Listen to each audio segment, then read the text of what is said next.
Hello and welcome, dear listener. Today I will tell you a story that is not just emotional, it is unforgettable. It is deep, beautiful, and full of soul. It's the story of love, of pain, of patience, and of a promise that stood through the hardest storm.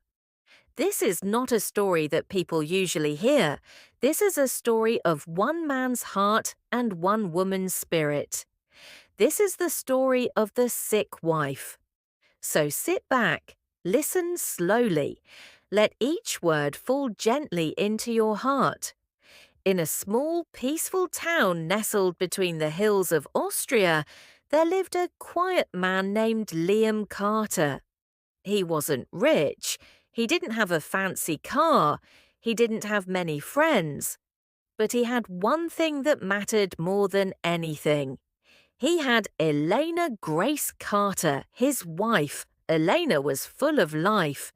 She had brown curly hair, green eyes that sparkled like sunlight on water, and a voice so sweet that birds would pause to listen when she spoke. She was a painter. She loved wildflowers, jazz music, and baking cookies at midnight. She said the colour yellow made her feel alive. Liam, on the other hand, was quiet. He loved reading books, sipping tea, and working as the town librarian. He often said very little, but whenever Elena walked into the room, his face would light up like a sunrise. They had been married for 9 years. They had no children, not because they didn't want any, but because life had other plans.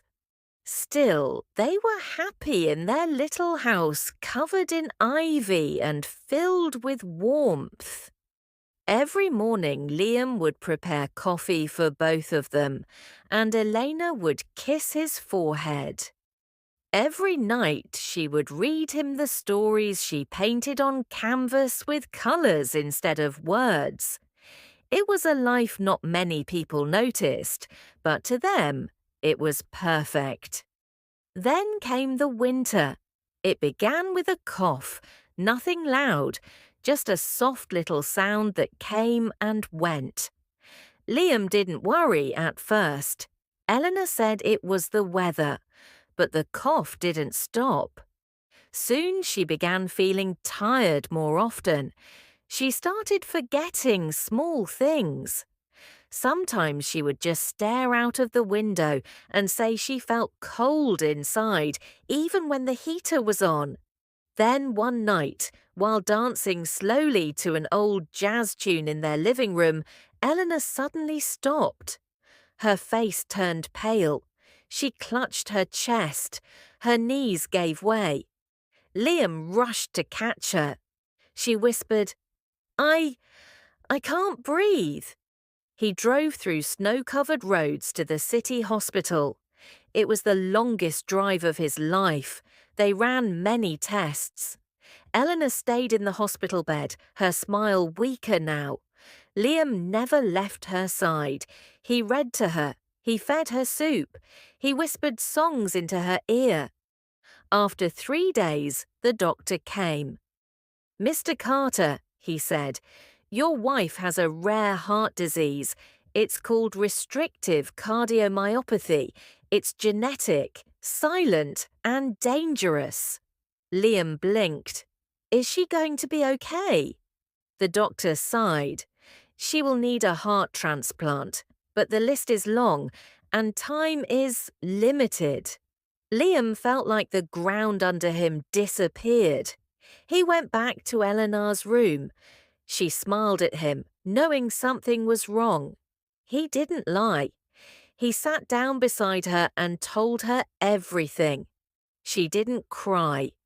She just took his hand and said, "Then let's paint as many sunsets as we can until then." They came home, but everything was different. Eleanor couldn't climb stairs anymore. Liam moved their bedroom downstairs. He painted the walls yellow, her favourite colour.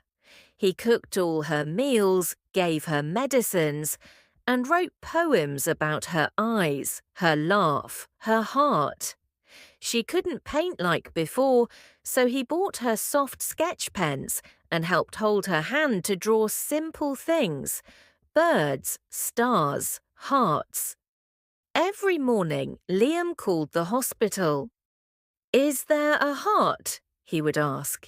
The answer was always the same: "Not yet." But he never gave up.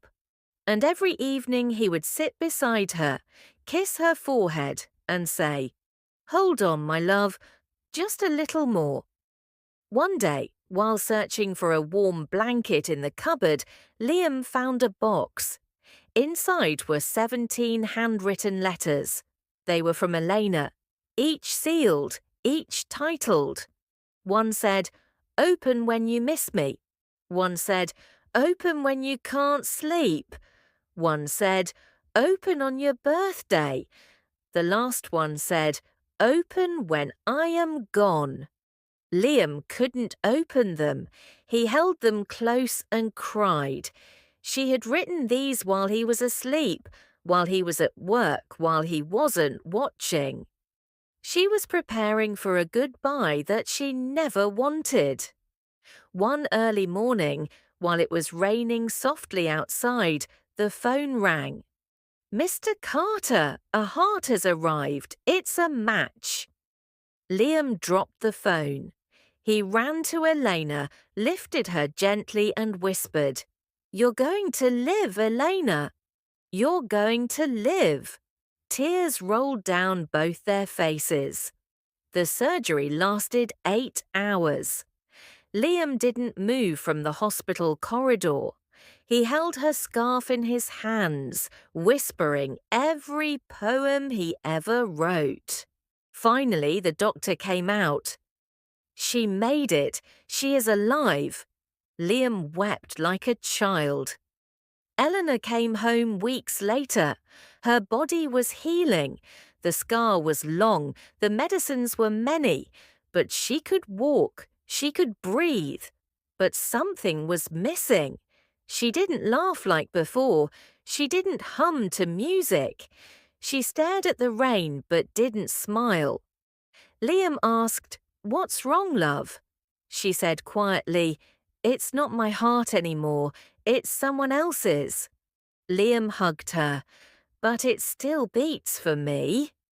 And slowly, day by day, he brought her back to herself. Years passed. Eleanor got stronger. She began painting again. Yellow returned to her world. But even the strongest hearts have limits. One autumn evening, Eleanor lay down and whispered, "I feel tired, Liam. But don't worry, I'll be okay." He held her hand and stayed up all night. In the morning, the sunlight came in, but Eleanor did not wake up. She had gone, peacefully, silently, with love still in her eyes. Liam buried her beside the garden she loved. He read every letter she had left behind. The last one said, "Liam, if you ever feel alone again, if your heart aches, if your world turns cold, don't stop living. Don't stop loving. You gave me life. Now go and find someone who needs the same." He kept that letter close to his heart. Years passed. Liam visited Eleanor's grave every Sunday. He kept her paintings on the walls. He talked to her while drinking tea. And one spring morning, in the library, a woman named Isla Moreau walked in. She was quiet, kind, and loved yellow tulips. She asked Liam for a book on old jazz music. When she smiled, something gentle stirred in his heart. He didn't forget Eleanor. He never could. But slowly he remembered what she had asked. Go and find someone who needs the same. And with trembling hands and a heart full of both sorrow and hope, Liam whispered, "Hello again. Life." That evening, Liam sat beside Elena's grave, holding Isla's hand. He placed a fresh yellow tulip near the headstone and whispered, "You told me to live, so I'm trying. You told me to love, so I'm learning again." The wind carried his words softly into the sky, and in that silence, Liam felt something warm touch his heart. Not the end, not goodbye, just a gentle blessing. Because love, the kind that never fades, always finds a way to return. Thank you for listening to this story. If it touched your heart, share it with someone, because sometimes all we need is a story that helps us feel again.